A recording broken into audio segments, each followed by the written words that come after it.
Welcome to the Wally Show, precast, podcast, postcast, all the casts rolled into one cast, and here we go. First of all, Zach is I have gout foot again. I don't even know if it's gout, but my foot is hurting again, and Zach is writing all kind of parody songs yet again about my pain, and I just ran my chair into my foot, and I'm about to cry, but that doesn't matter. It hurts. Yeah, it does hurt. It hurts a lot. I have it rough. The struggle is real, my friends. All right, so we got some stuff to cover that we would have gotten to in the show. But again, we are doing our pledge drive, and I love seeing potties support the ministry that we do, on the radio, and that allows this podcast to happen. So thank you so much for going to wayfm.com and doing that. You totally rule. You rule a lot. So news. That's my job. Got it. No, don't do it, Mark. Leave it in. I know. I was going to edit that out for her, but okay. Let the world know I have flaws. Is that the news? Yes. Newsflash. This not just in. Hey, now. So first story, kind of interesting news about the lead singer of AC/DC, Brian Johnson. Did you hear about this? Yes, and he is technically the second lead singer because Bon Scott was the first, but he is probably the most well-known. Nerd. I know. 80s nerd. He has been advised by his doctors to stop touring immediately because of the risk of total hearing loss. That's what you know when you're not rock and roll anymore. Yeah, there's that old saying, if it's too loud, you're too old. Yeah. Welcome Brian Johnson to too old. Wow. If you have to listen to AC/DC every night, I think that is the best outcome, that you lose your hearing. Yes. It's a blessing in disguise. I'll be honest with you, man. Like, I go back to some old 80s stuff, and I want to enjoy it again, but it doesn't stand the test of time. Most of the 80s music doesn't stand up. Like, even White Lion, who would have thought that wouldn't have been great, but it didn't stand up. And AC/DC, like, in their genre at the time, like, they were the band that scared my parents to death. Like, you're not allowed to listen to them. They're Satan worshipers. And there was all that stuff that I think they did just to get a rise out of people. But then they became this parody joke of themselves almost. And it's sad watching, like, Ozzy Osbourne and some of these guys get older, and they become like this joke, and it's just, and the music gets worse as the farther away you get from the 80s. The music gets way worse, and when you're doing stuff now that sounds like it was in the 80s but is not as good. I'll admit this. I had a bad Striper moment yesterday. Yes. I love Striper. They're a guilty pleasure of mine. But I was listening to a song, and I was just like, it's new stuff. And I'm like, it just doesn't hold up. It just sounds too dated. It's not as good. Wow, even give it up on Striper. I know. You have sold out to the man. I know. Well, I mean, if you ever had a band that you loved in high school and then you went back to it like years later thinking it was going to be great, and you're like, oh. Relient K. Oh, really? Yes. And it's not that I went back thinking it'd be great, but I thought it was so great. And I realize now, wow, they were really cheesy. Like a lot of their early stuff. Yeah. Like the Sadie Hawkins dance. But song. it was intentionally cheesy. I know, but I didn't realize that at the time. I just thought they were the coolest ever. What did you listen to in high school, Zach? Like, what kind of girl groups were you into? No, it was anything at the Christian bookstore. Oh, really? That's all. Did you go and listen to the cassette first? Oh, yeah. You'd grab the cassette and listen to it with the headphones. The broken headphones. Yeah. That one ear always worked. So you're pressing it against your ear as hard as you can.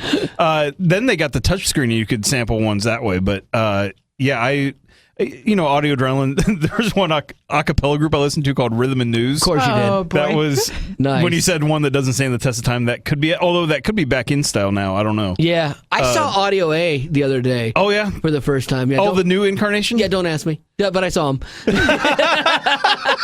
Please don't ask me any questions. They were so amazing back in the day. But there's no one in it anymore from the band. No. I thought Will, the bass player, was at least like the last hanging on guy, and like he wasn't even there. So it was like a whole different band with just an Audio Adrenaline name doing Big House. So they did the classic songs still? They did a couple. Yeah, they did a couple. They were on like a winter jam type thing, or road show, so they were playing like 8 minutes or something. They didn't have hardly any time. Yeah. Ouch. I'm not trying to be a jerk, but it's not Audio A. Right. Rebrand it, do something else, and write new stuff. Because like Adam Agee from Stellar Cart is the front man for them now, and I love Adam. Adam's a really nice guy, and it's just. When we've taken these classic bands like the Newsboys and rebranded them with Michael Tate. That one worked, but they had to completely jettison the old Newsboys stuff, with the exception of like a little montage to pay homage to it. But they had to become their new thing. Audio Adrenaline started to do that with Kevin Max, and then like I don't know why that imploded.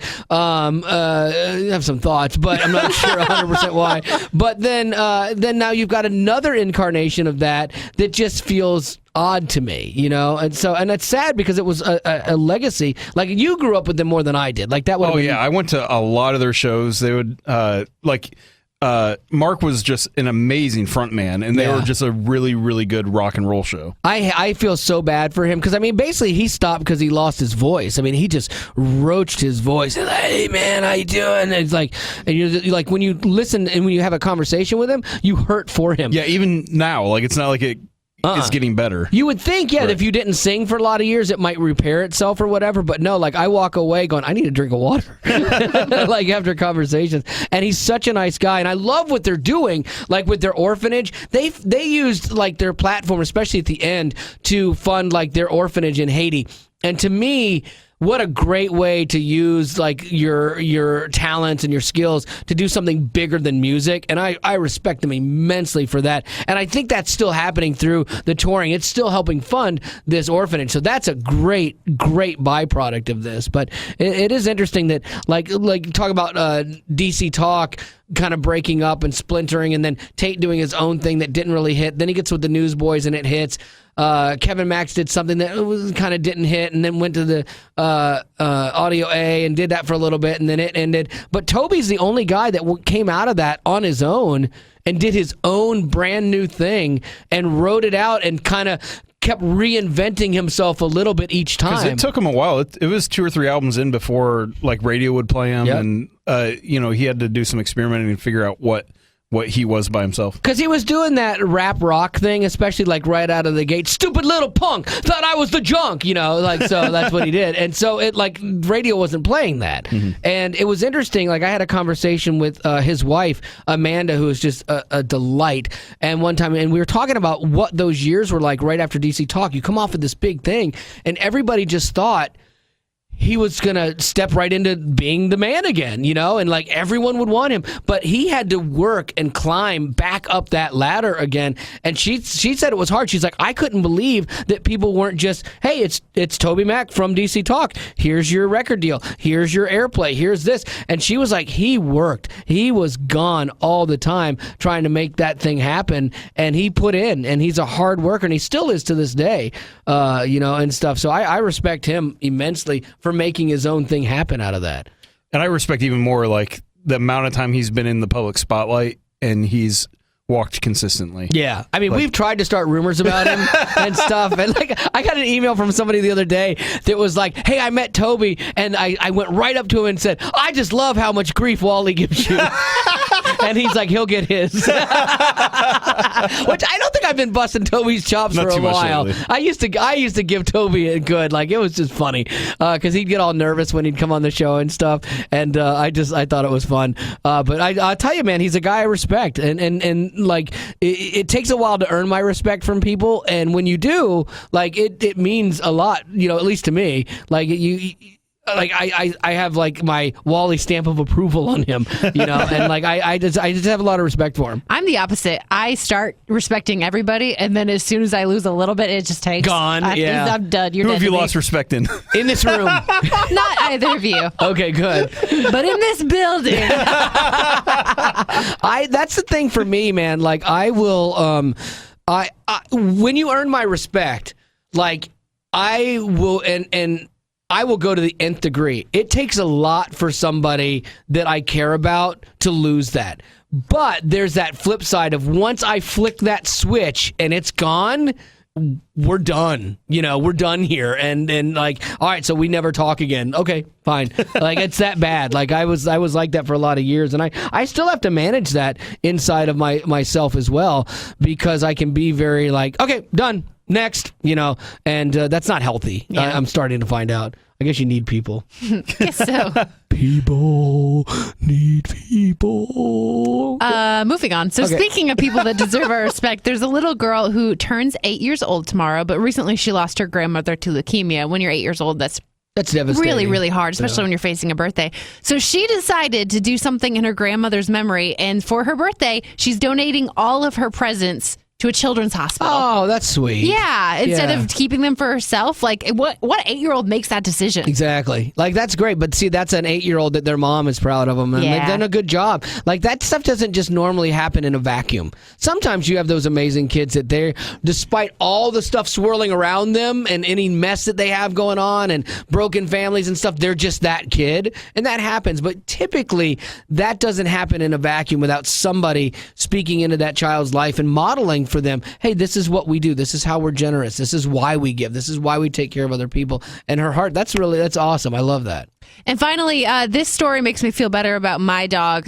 There's a woman in Florida that was taking her dog to the groomer last week, and right as they start pulling up, the dog hops on the gas pedal and they crash into the grooming I saw building. that, yeah. Yeah. So Ironic news. Yeah, speaking of dogs that don't seem to have the will to live sometimes, I can totally relate. Yeah, your dog is insane. I called Becca yesterday, and I'm on speakerphone, and Becca was bathing the dog, and was trying to manage talking to me and bathing the dog. So I do appreciate you picking up. I was like, I gotta call you back. Yeah. She's has covered in soap, and she's trying to jump out, and I'm trying to hold her back, and she's whining, and it was a mess. Have either of you tried to bathe a cat? No, I don't think you're supposed to. I didn't know that early on. First cat I got, I thought, well, I know you see them licking themselves like cat baths, but I thought, well, you got to clean them every once in a while, right? I mean, it's a cat. And so I put my cat in the tub. That cat climbed me like a tree, right up my legs, up my chest, over my face, and out the door. It just left a trail of blood the entire route. It looked like, when you see a movie and they've got that map, the dotted line map, of where you're going. That's what my body looked like from that cat. So I learned my lesson. Do not bathe a cat. Although it just seems like you still should bathe them a little. No, they do that themselves. Everybody knows that. I didn't know that. You didn't know that. I did not. I honestly did not know that. So I will, but I learned my lesson. I will not bathe another cat again. Real quick before we get out of here, I found a couple things too. We were talking about that Erin Andrews thing, and her trial came to a close yesterday, I believe, and she was asking for $75 million in damages from the Nashville Marriott, who had, I guess, been negligent in giving out her room number, and that guy, put the peephole cam up there, and then it was all over the internet and this, that, and the other. And so, but she ended up settling there. She got $55 million out of that. Joey and I were having this conversation last night because that seems like way too much money, and it's frustrating too when you have somebody who already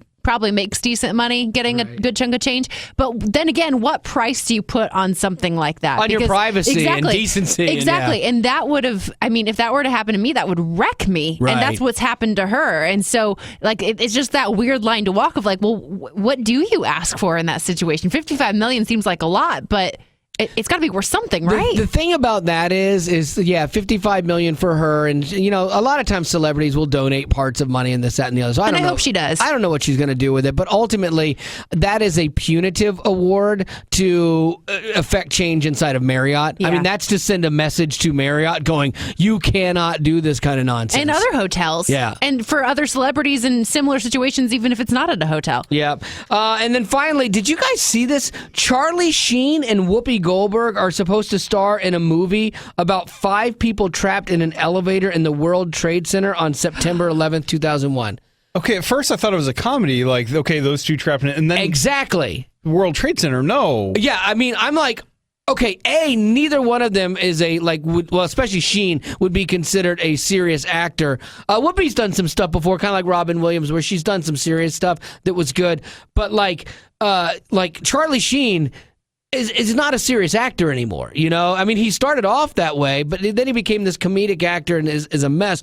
So, the first movie about 9/11, with these two in the cast? I don't think it's the first movie about 9/11, but... What? Has there been another? A bunch. Oh, yeah. Like what? Yeah, There's Incredibly Loud and Something Close or something. There's a couple chick flicks. There's one with Robert Pattinson, and you don't know it's about 9/11 until the end. Spoiler alert. I never saw that one. I've never seen a trailer for anything that I thought was I've seen White House Down and stuff like that, but I've never seen something that was focusing on the World Trade Centers came down today. That was a serious movie.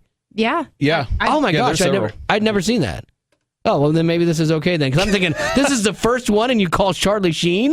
Like, that's insanity. Exactly. Even if it's the 5th one, though, or the 100th one, it's still not time to go to Charlie Sheen. No, that's not your go-to for this, I don't think. There have been some movies that were comedic in nature about serious events, like about the Holocaust even, that just seem like such a weird thing, but a lot of people appreciate them. Like, I can't think of a funny Holocaust movie other than like... the Italian something, or other. It was like a black and white movie. It won a bunch of awards. Did it really? Like, I've seen movies about like World War II, like that Brad Pitt movie where he was not Fury, but it was another one where it was more based as a comedy about World War II and kind of poking fun at Hitler and things like that. But it definitely didn't. Maybe it was George Clooney. I don't remember. But it definitely didn't even remotely encroach on the Holocaust, like, because there are definitely things that are going to be off limits forever, I hope, as far as making something comedic with that. And the other people in this movie also too,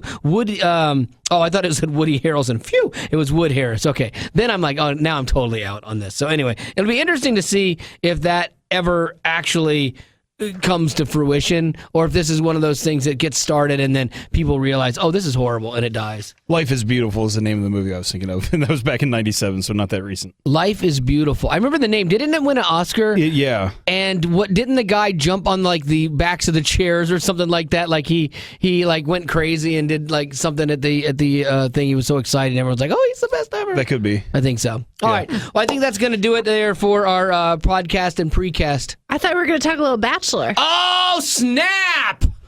Yes, we must do that. Okay, we'll talk about it for a minute. Did everybody watch? I watched an abridged version. No, sir. You did not. It came on after Wheel of Fortune, as it does, and my daughter Anna watched about 3 seconds of it, and then crawled herself back to her bedroom to go to sleep. She's like, "This is trashy. I'm not watching this. I'm out of here." These women, so sad.